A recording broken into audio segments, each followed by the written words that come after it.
नमस्ते दोस्तों, मेरा नाम अश्विन है और मैं एक नमस्ते। अल्कोहलिक मैं अल्कोहलिक्स एनोनिमस की ये समूची जीवन दायिनी ईश्वरीय व्यवस्था, यही एकमात्र कारण है कि आज ये आस्था है कि एक असीमित ऐसी शक्ति है जो निरंतर मेरे साथ में मुझे हर उस आपदा से दूर रखती है जो मेरे जीवन जीने के पद्धति में बाधा बन सकती है। उसी ने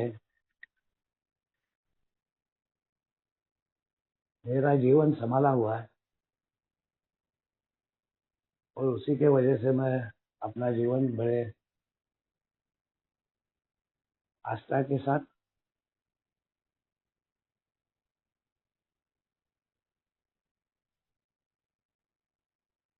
और बड़े प्रसन्नता के साथ में उसका आनंद ले पा रहा हूँ।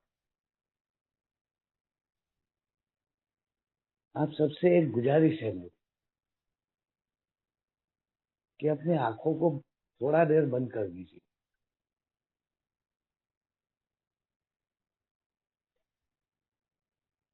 और अपना ध्यान अपने सांसों पे लाइए और 1 मिनट का मौन ले लीजिए। और उससे पहले इस बात को समझ ले कि we agree to disagree but we don't depart. हमारे में कई सारे मतभेद हो सकते हैं, वो मतभेद नहीं है, वो चर्चा है, ताकि हम सर्वोत्तम को पा सके।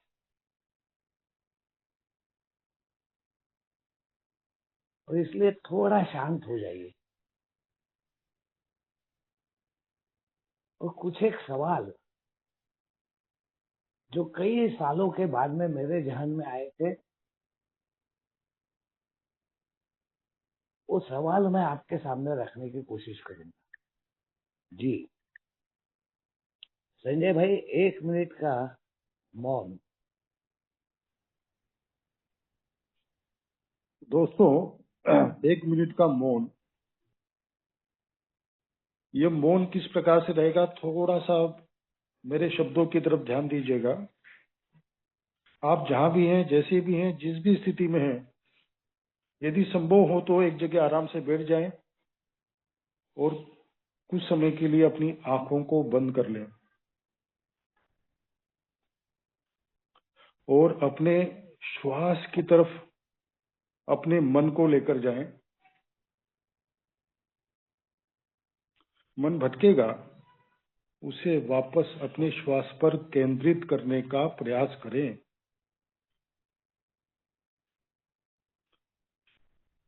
श्वास को महसूस करने का प्रयास करें। ये श्वास भीतर किस प्रकार से जा रहा है, बाहर इसको हम जब छोड़ते हैं ये किस प्रकार से विलीन हो रहा है, इसमें कोई ध्वनि या कोई स्वर उत्पन्न हो रहा है। गहरी श्वास आ रही है या बहुत तेजी से श्वास चल रही है। अपनी तरफ से कोई प्रयत्न नहीं करना है, सिर्फ इसका अनुभव करना है। ध्यान भटकेगा, ध्यान को वापस अपने श्वासों पर लाना है, अपने नाक के अग्रभाग पर, जहां से हम श्वास अंदर लेते हैं, भीतर लेते हैं और बाहर छोड़ते हैं। भीतर जाते समय यदि इसको और लंबा खींचेंगे तो कोशिश कीजिए कि श्वास भीतर कहां तक जा रहा है, महसूस करने का विषय है। और बाहर छोड़ते समय किस प्रकार से, किस प्रकार की ऊर्जा शरीर से बाहर निकल रही है।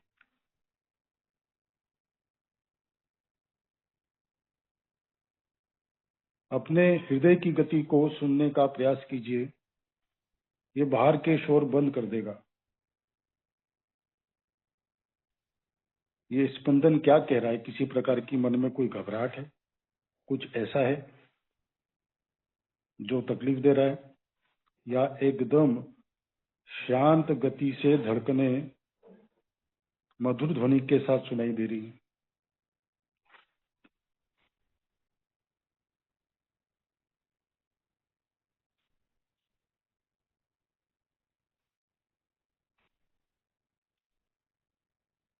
जी अश्विन जी, ओवर टू यू। जी बहुत बहुत धन्यवाद संजय भाई, आप सभी का धन्यवाद।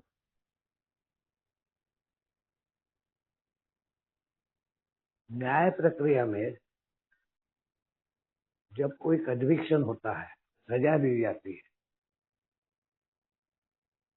तो बहुत सारी बातें एविडेंशियल, यानी जब तक उसकी सिद्धता नहीं आती, न्याय प्रक्रिया में एक बात बहुत महत्वपूर्ण है, और वो ये है कि 100 गुनहगार छूट गए तो चलेगा, मगर एक बेगुनाह को सजा नहीं हो। और इसलिए न्याय प्रक्रिया में पूरी तरीके से जब सिद्धता हो जाती है एविडेंशियली, तभी वो सजा सुनाई जाती है।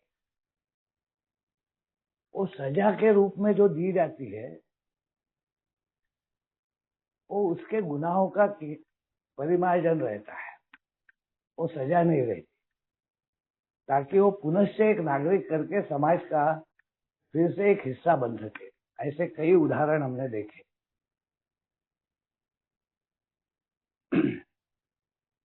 तो ये कन्विक्शन जब आता है, न्याय प्रक्रिया जब चलती है, तब हर गवाह या जो गुनहगार है उसका बयान जब आता है, उसके पहले एक प्रक्रिया होती है। गीता पर हाथ रखकर उसे ये कहना पड़ता है कि मैं जो कुछ भी खोलूंगा वो सच बोलूंगा, सच के अलावा कुछ नहीं बोलूंगा। आज मैं अपने दिल पे हाथ रख के ये बात बोल रहा हूँ कि मैं जो कुछ भी बोलूंगा वो सच बोलूंगा, सच के अलावा कुछ नहीं बोलूंगा। 20 साल गुजर गए थे अल्कोहलिक्स एनोनिमस में आकर। पहले 11 महीने की दूरी, मेरा बर्थडे डिक्लेयर, और मैंने शराब पी ली। फिर एक समूह जो एज अ होल से एकाधिकार में चल रहा था, उससे कहीं पे तो भी मैंने अल्कोहलिक्स एनोनिमस की मदद मांगी, क्योंकि मैं ये जान गया था कि मैं पीऊंगा और पीते रहूंगा और मर जाऊंगा। मैं अपने आप को बचा नहीं पा रहा। और दोबारा जब मैंने मदद मांगी, पायोनियर ग्रुप जो आज मदर ग्रुप कहलाता है नागपुर का, वहां से मुझे सहायता मिली। मैंने वो होम ग्रुप लिया और 7.5 साल सोबर था। ग्रुप के सभी पदों पर काम करते हुए इंटर ग्रुप में मैं सेक्रेटरी के पद पे था। तब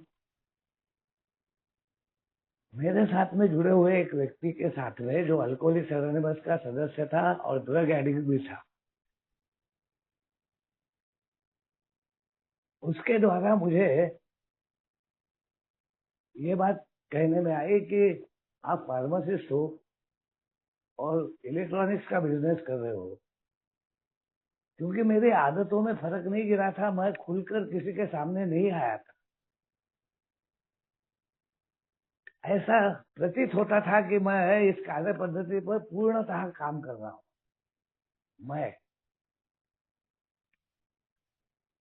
लेकिन मेरा पहला कदम भी पूरा नहीं था। मैं और उस वक्त खास करके मेरे दो उपजत प्रवृत्तियां, पेट और पेट के नीचे का ये दो भूख, ये बेसिक इंस्टिंक्ट, जो सर्वाइवल के लिए है, क्रिया करने को बोलती है, कार्यान्वित होने को बोलती है, उस कार्यान्वित हुए बगैर मेरा सर्वाइवल नामुमकिन है। और ये मेरी दो प्रवृत्तियां उसके वास्तविक स्वरूप से डिस्टॉर्ट हो जाना, वो है मेरा पर्सनालिटी प्रॉब्लम। यानी easy money and illegal sex,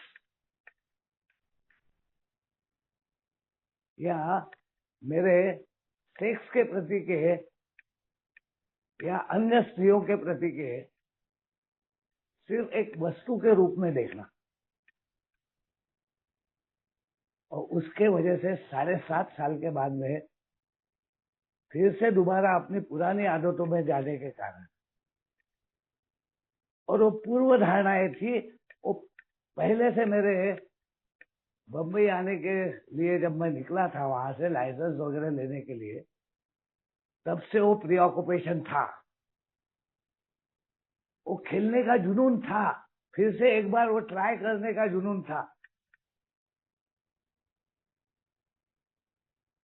और वो मैंने किया, और उसमें मैंने और मेरी और उस लड़के की, मेरे भाई ने औरंगाबाद से आके मेरे को फिर से पैसे दिए, उसकी मेरा एक दोस्त कल्याण का, जिसने मुझे संभाल के टिकट निकाल के हम दोनों को गाड़ी में बिठाया, और गाड़ी चालू होने के बाद में मेरे जेब में 500 रुपए डाले, तब कहीं मैं वापस लौट के नागपुर आ सका। मैं अपने आप से कभी अपने जिंदगी में आ नहीं सका।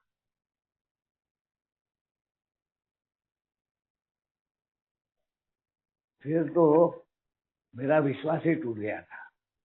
मैं खुलकर कभी कोई बात किसी के सामने बोल पाऊंगा, मैं कभी कन्विक्शन पूर्णतः ले पाऊंगा, ये सजा उठा पाऊंगा और वो फ्रीडम पा सकूंगा, ये दूर दूर तक मेरे से निकल गया था।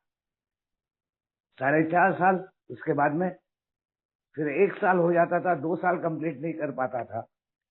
उन 20 सालों में अगर अब्स्टिनेंस देखा गया, अगर मैंने कैलकुलेट किया तो 18 साल। मगर जो बिंजेस मेरी हुई 2 साल की, यानी 5 डिएडिक्शन सेंटर, 3 बार lockup, 3 suicidal attempt, 15 ECT shocks. 28 April 2008 को एक सात्विक जीवन जब मैंने जीना चालू किया, तब 31 दिसंबर 2008, जहां पे मेरे मन में ये भाव आ रहा था कि Ashwin, you are missing something vital, जिंदगी के लिए अत्यावश्यक कोई तो भी बात तू मिस कर रहा है यार, मिस कर रहा। और पहली मर्तबा मैंने वास्तविकता में अपने आप को देखने के लिए बिंबुक उठाया, इन लोगों के साथ में जो दुनिया के सामने आए थे वी के रूप में, अल्कोहलिक्स एनोनिमस के रूप में, और मैं अकेला, अन्ना सा, घबराया हुआ, डरा हुआ, संभ्रमित, क्या करूं क्या नहीं करूं, कुछ समझ में नहीं आ रहा। वहां पे आकर कुछ बातें जो थोड़े बहुत प्रमाण में मुझे समझ में आई, वो बातें मैं आप लोगों के सामने रखने का प्रयास कर रहा हूं। उन पैराग्राफ्स को पढ़ते हुए जो मेरे बहुत सारे भ्रमों को तोड़ देता है। अभी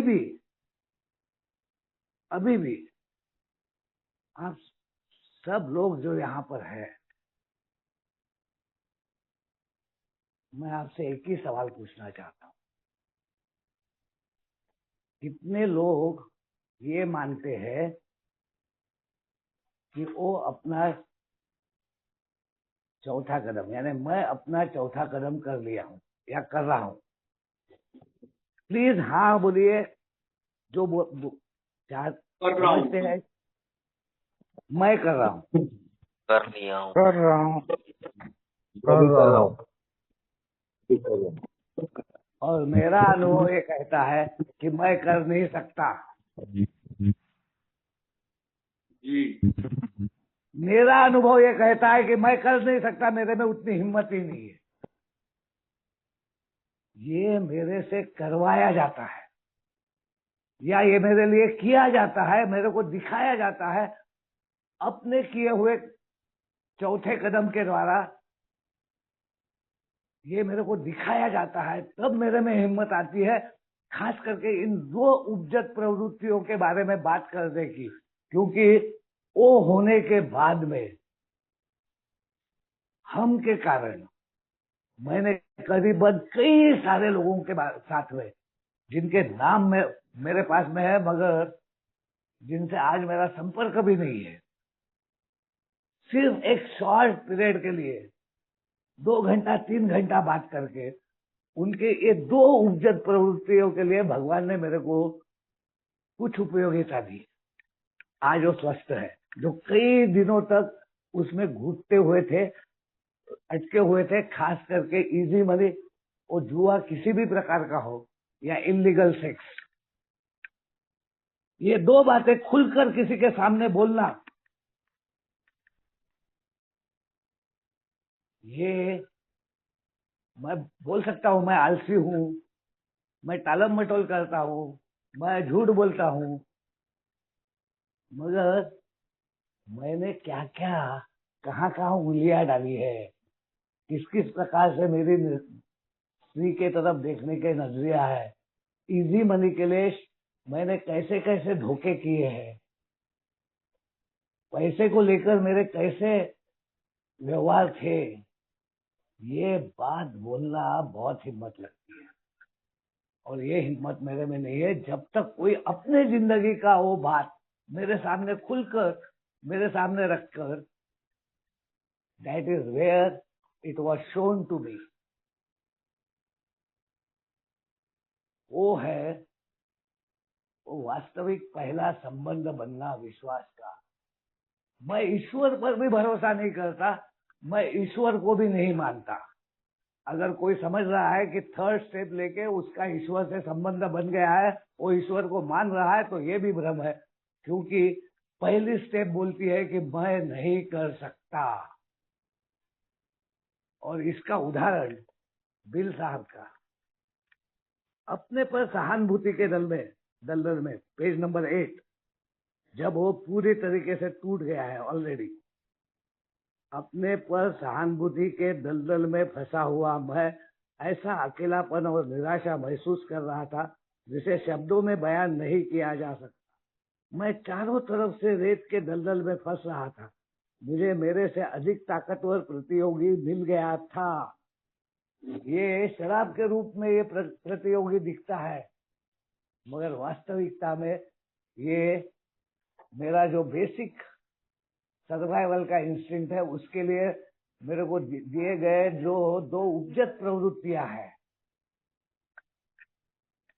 वो मेरे ऊपर हावी होके मेरे को अपना गुलाम बना लेते हैं। मैं हर तरफ से घिर चुका था, शराब मेरे मालिक बन गई थी। एक टूटे हुए आदमी की तरह कांपते हुए मैं अस्पताल से बाहर आया। ये बात मेरे को मैं खुद नहीं कर सकता, मुझे I was rocketed into 4th dimensional living. ये किसी ने मुझे गुल्लेर के पत्थर के माफी चौथे आयाम में पहुंचाया, एक टूटे हुए आदमी की तरह कांपते हुए, क्योंकि बिल की स्टोरी तब आ रही है जब बिल दूसरे शराबियों के साथ में काम करते हुए और पहले उसके मार्गदर्शक के द्वारा ईबीटी के द्वारा उस चौथे आयाम में आ चुका था। एक टूटे हुए आदमी की तरह कांपते हुए मैं अस्पताल से बाहर आया। उसका हॉस्पिटलाइजेशन हो गया है। डर ने मुझे कुछ देर शराब से दूर रखा। मैं जब भी शराब से दूर रहा सिर्फ डर के वजह से। इसके बाद साल 1934 में युद्ध विराम के अवसर पर फिर उस पहले घुट का घातक पागलपन आया। ये पागलपन क्यों आया? ये पागलपन इन उपजत प्रवृत्तियों के कारण आया। बिल के जिंदगी में वो शेयर ब्रोकर था और शेयर मार्केट का बहुत बड़ा रोल था। पहले घुट का घातक पागलपन आया और मैं जल्दी ही पुरानी हालत में पहुंच गया। हर किसी को इस बात का विश्वास था कि मुझे शराब से दूर रखने के लिए किसी कमरे में बंद करना पड़ेगा या फिर मैं लड़खड़ाते हुए दयनीय अंत की ओर अग्रसर हो जाऊंगा एज एन अल्कोहलिक। मेरा अंत निश्चित है। ये प्रॉमिसेस वगैरह दूर दूर की बात है। ये मेरे मैं संभव ही नहीं है। ये असंभव प्रक्रिया है मेरे लिए। हर किसी को इस बात का विश्वास था कि मुझे शराब से दूर रखने के लिए किसी कमरे में बंद करना पड़ेगा या फिर मैं लड़खड़ाते हुए दयनीय अंत की ओर अग्रसर हो जाऊंगा।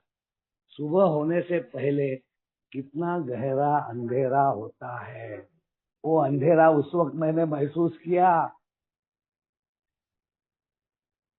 20 साल की शराब के साथ में लड़ाई, यानी अपने इन उपजत प्रवृत्तियों की हेवायर जो हो गए थे, जो मेरी आदतें थी, जो मेरा एक कैरेक्टर बन गया था, जो मान्यताएं मेरी थी कि शक्तिशाली होने की। ये दुनिया में अगर मेरे को जीना है तो मेरे पास में पैसा, पानी, धन, दौलत, ऐशो आराम, ये सब चाहिए। ये चाहते थी मेरी। कितना गहरा अंधेरा होता है। वास्तविक रूप से यह मेरे बुरे समय के अंत की शुरुआत थी। 28 अप्रैल 2008 के बाद में 8 महीने गुजर गए थे और 31 दिसंबर को ये घोर अंधेरा मैं महसूस कर रहा था। उसके बावजूद भी ये पूर्णतः उस वक्त नहीं निकला और 5 साल लगे। अंत की शुरुआत थी। मैं शीघ्र ही गुलेर के पत्थर की तरह वहां पहुंचाया जाने वाला था, जिसे मैं अस्तित्व का चौथा पहलू कहना चाहूंगा। इसमें मेरे से पहले आया हुआ सदस्य, जो मेरे को आईना दिखाता है, जो मुझे 5 साल के बाद में दिखाया गया, वो बातें मैंने कई बार शेयर की है करके उसमें न जाते हुए मैं बिग बुक के माध्यम से आपके सामने वो बातें रखूंगा। पहलू कहना चाहूंगा। मैं खुशी, शांति और उपयोगिता से भरा हुआ ऐसा जीवन जीने का ढंग जानने वाला था, जो कि समय गुजरने के साथ अविश्वसनीय रूप से अद्भुत होने वाला था।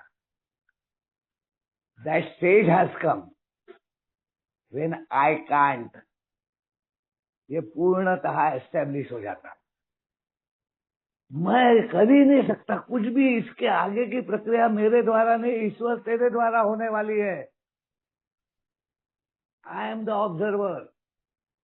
ये बात नहीं आती। मैं इतना भरोसा नहीं कर पाता जब तक वो मुझे दिखाया नहीं जाता।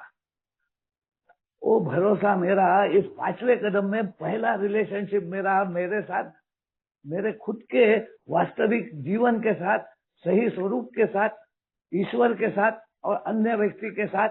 वो अन्य व्यक्ति ने वो अपनी जिंदगी का उदाहरण मेरे सामने रखने के बाद में ही होता है।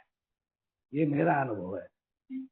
जहां तक मैंने पूर्वजों का अनुभव देखा है, वो भी अनुभव उनका वैसा ही है।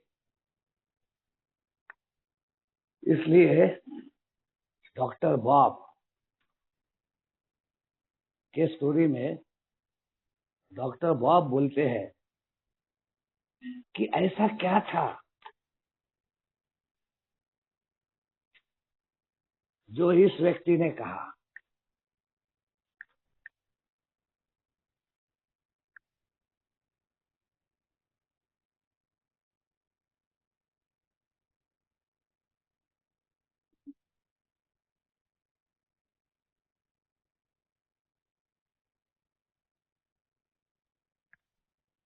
वो पन्ना देखने के लिए थोड़ा मेरे को समय लग रहा है।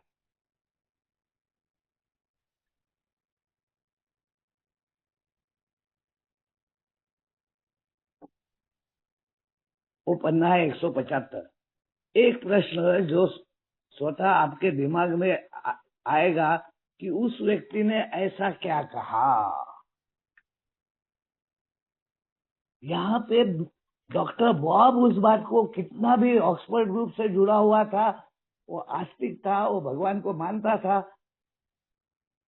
उसके बावजूद जब तक ये व्यक्ति उसके जीवन में नहीं आया जिसने अपने उदाहरण से एविडेंशियली उसको अपना सच उसके सामने उजागर किया, एक प्रश्न जो स्वतः आपके दिमाग में आएगा कि उस व्यक्ति ने ऐसा क्या कहा या किया जो अन्य लोगों के कहने और करने से अलग था।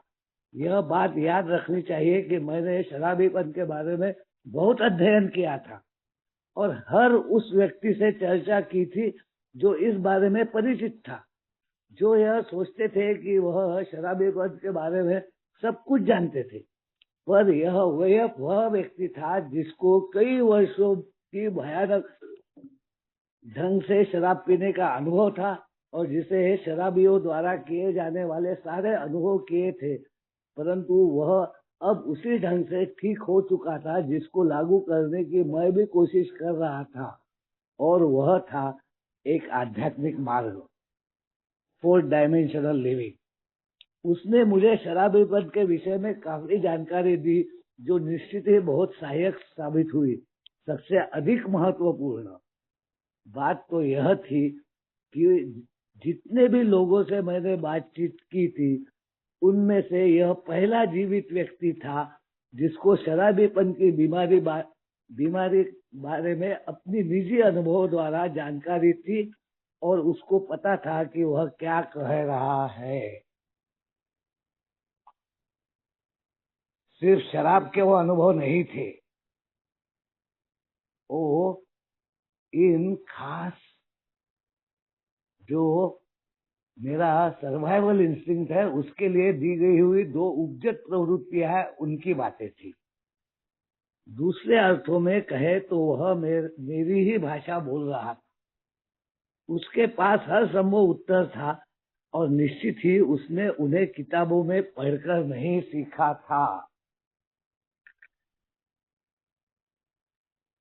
अल्कोहलिक्स एनोनिमस के हमारे पूर्वज जब दुनिया के सामने आए तो वो क्या कहते हैं, हम अल्कोहलिक्स एनोनिमस के 100 से अधिक स्त्री व पुरुष है जो मन और शरीर के प्रत्यक्ष निराशाजनक स्थिति से ठीक हो चुके हैं। इस पुस्तक का मुख्य उद्देश्य दूसरे शराबियों को निश्चित रूप से यह बताना है कि हम कैसे ठीक हुए। हम आशा करते हैं कि इसे पढ़कर उन्हें इतना विश्वास प्राप्त हो जाएगा कि उन्हें किसी अन्य प्रमाण की आवश्यकता नहीं होगी। आगे चल के यही मेरे पूर्वज मेरी समस्या को किस प्रकार मेरे सामने रखते हैं।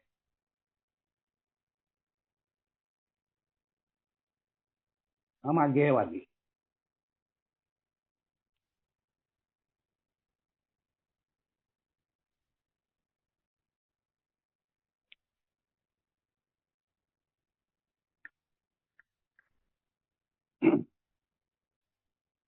अगर आप ईमानदारी से चाहते हुए भी पूरी तरह से शराब छोड़ नहीं सकते अथवा पीने की मात्रा पर आपका कोई नियंत्रण नहीं रहता तो आपको समझना चाहिए कि आप संभवतः शराबी है।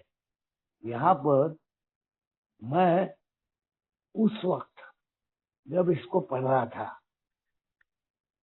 मेरे जहन से ये आ रहा था, अगर आप ईमानदारी से चाहते हुए भी पूरी तरह अपनी आदतों को छोड़ नहीं सकते अथवा उन आदतों की मात्रा पर आपका कोई नियंत्रण नहीं रहता तो आपको समझना चाहिए कि आप यानी मैं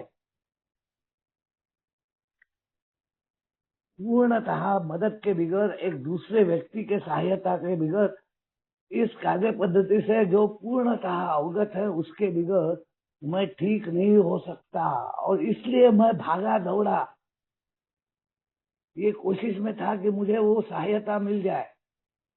पहले रूप में मुझे शेषराव काका के रूप में वो आलिंगन, वो प्यार, वो सहिष्णुता, एक समूह का मैं बन जाना, मैं अल्कोहलिक्स एनोनिमस से मेरा बिलोंगिंग आना,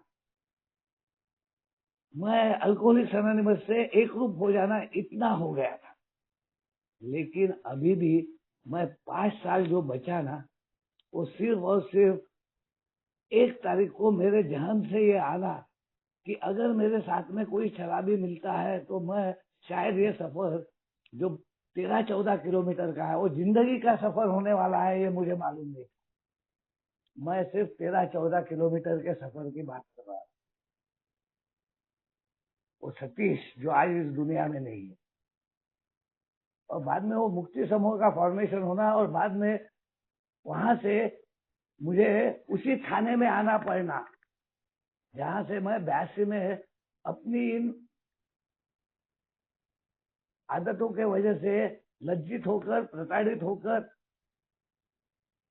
उसको छिपाकर, घर वालों से छिपाकर, बाहर वालों से छिपाकर, ए वालों से छिपाकर, मैंने कभी वो बातें बोली नहीं। मैं वापस चले गया था,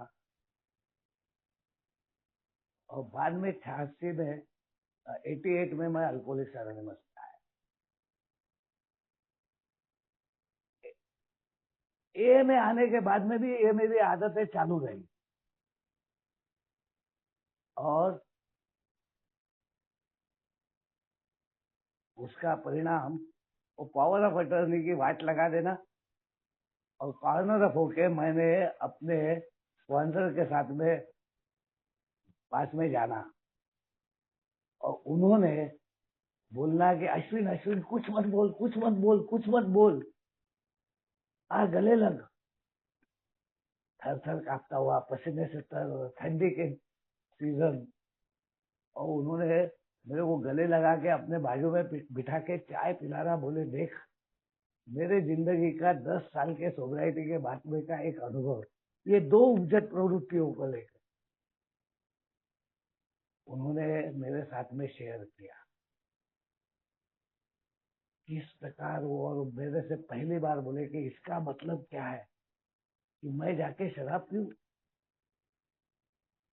बोले हाँ, ज्यादा कर तेरे साथ में ऐसा ही हुआ है, मगर मेरे साथ में एक विश्वास का संबंध बना हुआ था, और मैं पूर्णतः टूट चुका था। मेरी पत्नी ने मुझे नकार दिया था, मेरे संबंध पूर्णतः बिखर गए थे, ये दिखाया गया मुझे,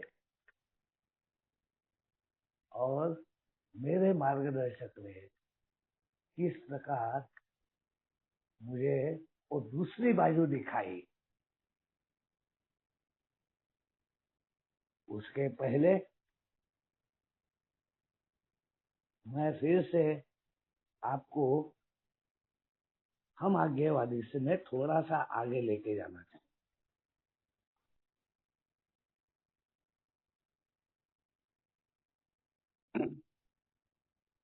यदि ऐसी हालत हो तो समझ ले कि आप उस बीमारी से ग्रस्त है जिसका इलाज केवल आध्यात्मिक अनुभूति ही कर सकती है।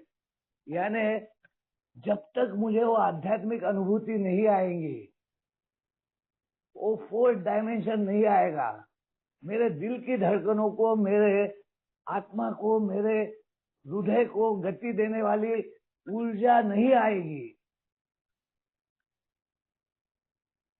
वो किसी अन्य व्यक्ति के कारण आएगी जिसने उस गति को पा लिया है।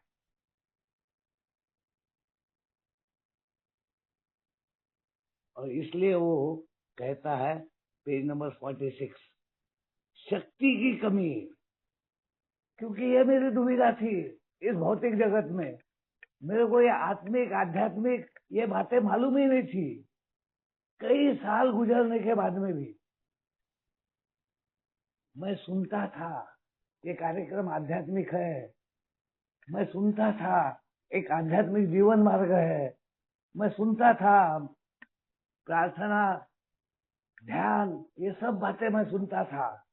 मुझे लगता था मैं प्रार्थना कर रहा हूँ, मगर एक समुदाय में जब तक मैं रहता था तब तक मैं ठीक रहता था। वहां से बाहर आने के बाद में बचे हुए 24 घंटे में से 22.5 घंटे मैं अपनी जिंदगी का आनंद नहीं ले पाता था। मैं जिंदगी से एक रूप नहीं हो पाता था, मैं जिंदगी जी नहीं पा रहा था। मैं अपने पत्नी के साथ में, अपने बच्चों के साथ में, अपने घर वालों के साथ में, अपने काम पे, अपने समाज में अपना स्थान बना नहीं पा रहा था। शक्ति की कमी ही हमारी दुविधा थी। हम उस शक्ति को खोजना था जिसके सहारे हम जीवित रह सके, और निस्संदेह यह शक्ति हर हाल में हमसे उच्च होनी चाहिए थी, यह तो स्पष्ट था। परंतु हम उस शक्ति को कहाँ और कैसे खोजे, मेरे को नहीं समझ में आ रहा था। कैसा खोजू यार, कहाँ खोजू, कहाँ से मिलेगी वो शक्ति। जी हाँ, यह पुस्तक नहीं है, यह सार है। ये उन 100 लोगों के अनुभव का सामूहिक विवेक है, सामूहिक सद्विवेक है, सामूहिक शक्ति है। ये वास्तविकता में मेरे मैं को खत्म करके हम में पूर्ण समाविष्ट होने का एक जरिया है। जी हाँ, यह पुस्तक ठीक इसी विषय पर है। इस पुस्तक का मूल उद्देश्य अपने से उच्च शक्ति की खोज में आपकी सहायता करना है, जिसे प्राप्त कर आप अपनी सभी समस्याओं को सुलझा सकेंगे। आपका मतलब क्या है, हम का मतलब क्या है, मैं और मेरा ईश्वर। अब मैं नहीं है। अब मैं जब बोलता हूं कि मैं, अंदर से डीप भाव रहता है। वो आभा राव जी के इसमें भी है, वो आनंद भाई के इसमें भी है, मगर हमारे शब्दों में शायद वो उस प्रकार आता नहीं है। वो आपको हमारा मैं नजर आता होगा, वो हमारा मैं नहीं है। वो मैं और मेरा ईश्वर, जैसे भी मैं उसको मानता हूँ। मेरा काम बहुत कम है। मेरा काम इतना ही है कि ईश्वर का साथ लेना और उसके साथ बने रहना। वो सब ईश्वर करता है जो मैं नहीं कर सकता। यानी कपड़े पहनना, बाजार में जाके चीजें लेके आना, खाना खाना, संडास बाथरूम को जाना, ये सब ईश्वर नहीं करने वाला। ये सब छोटी मोटी बातें जो है वो मेरी एक प्रक्रिया है और वो दिनचर्या है। मगर जो बातें मेरे से संभव ही नहीं थी, अपनी इन उपजत प्रवृत्तियों को रोक लगाना, अरेस्ट करना, डिटैच होना, डिटैचमेंट विथ लव आना, ये जो मेरे से संभव नहीं था वो ईश्वर मेरे लिए करता है, जिसे प्राप्त कर आप अपनी सभी समस्याओं को सुलझा सकेंगे। जो मेरी आदतें थी, उन आदतों को छोड़ पाना मेरे लिए संभव नहीं था। इसका समाधान है। बहुत योग्य मनोवैज्ञानिकों ने भी कभी कभी शराबी के साथ काम करते हुए उसे यह मनवाने में अपने आप को असमर्थ पाया कि वह बिना संकोच अपनी सही हालत के बारे में बात कर सके। हाँ, यह और भी आश्चर्य की बात है। कौन आदमी यार अपने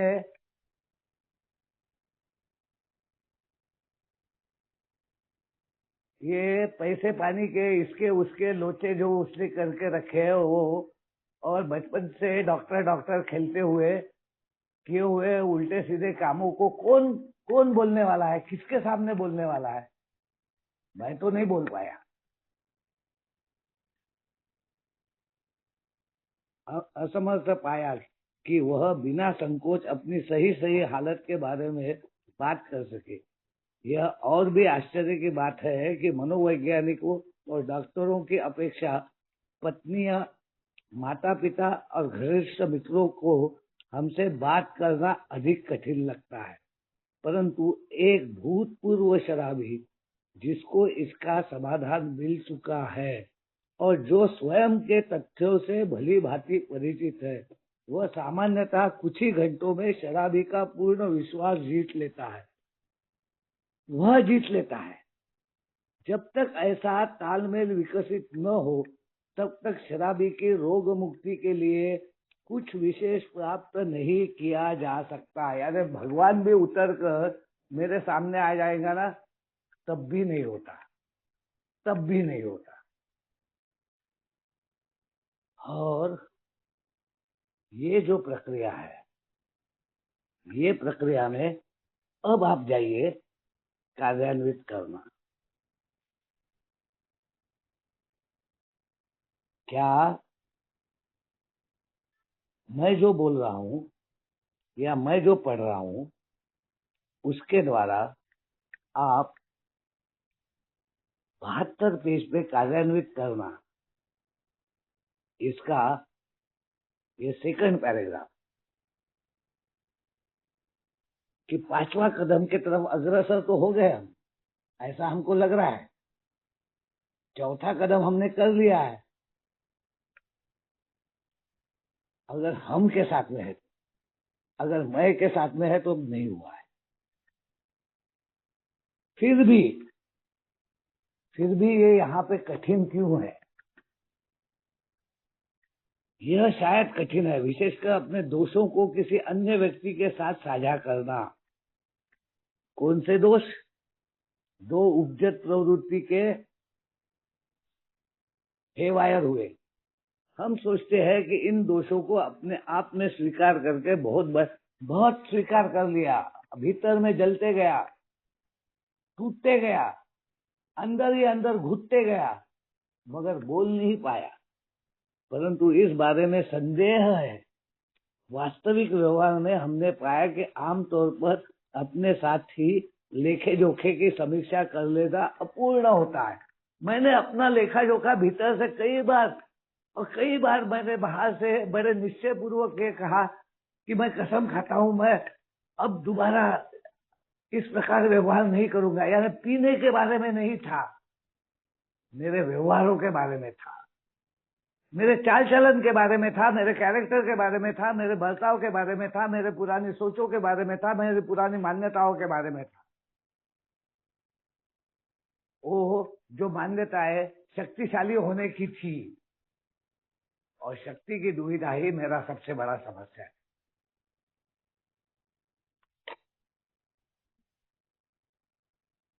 जब तक मुझे किसी अन्य व्यक्ति के द्वारा होश और हवास में, होशमंदी में, यानी शराब के दूरी के साथ में बने रहते वक्त अपने उदाहरण के द्वारा वो शक्ति का परिचय नहीं करवाया गया, जो मैंने खास करके कहा है कि वो चौथा कदम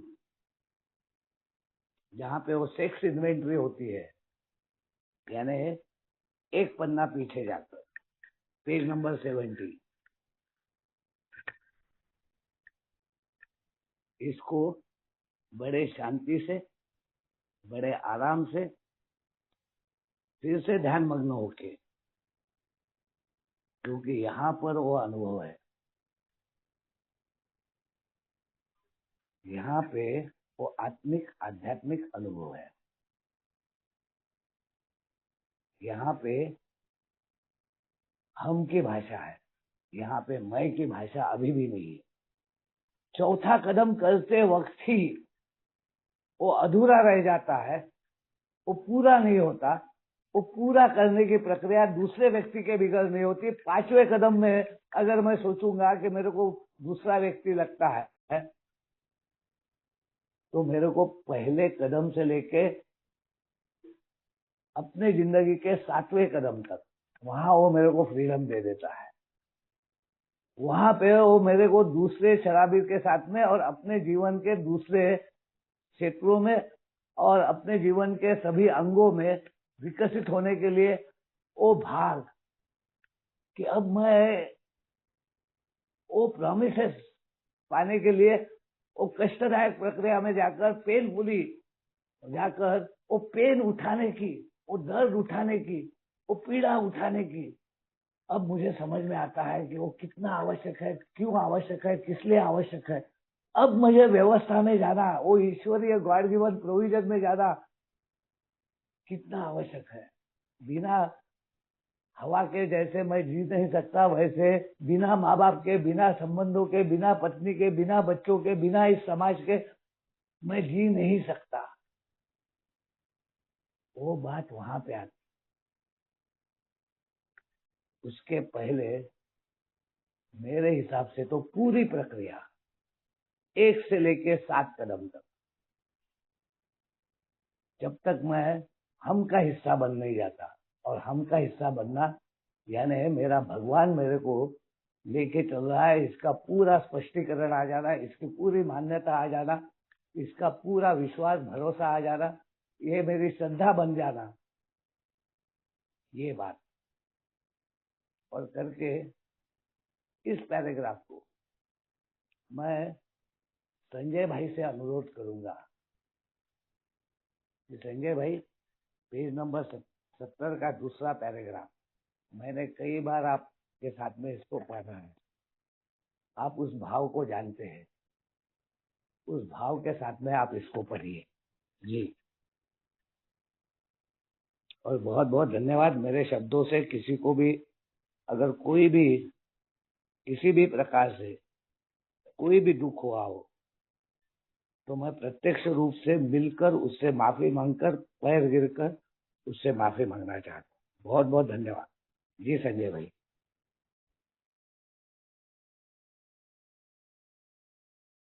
जी धन्यवाद बहुत बहुत अश्विन दादा आपका और अब्राव जी का। बहुत ही अच्छे तरीके से आपने ये अपना पैराग्राफ अनुभव जरूर रखा। पढ़िए, ये जी पैराग्राफ जी जी 70 बिल्कुल। विजय भाई सेकंड शायद बिजी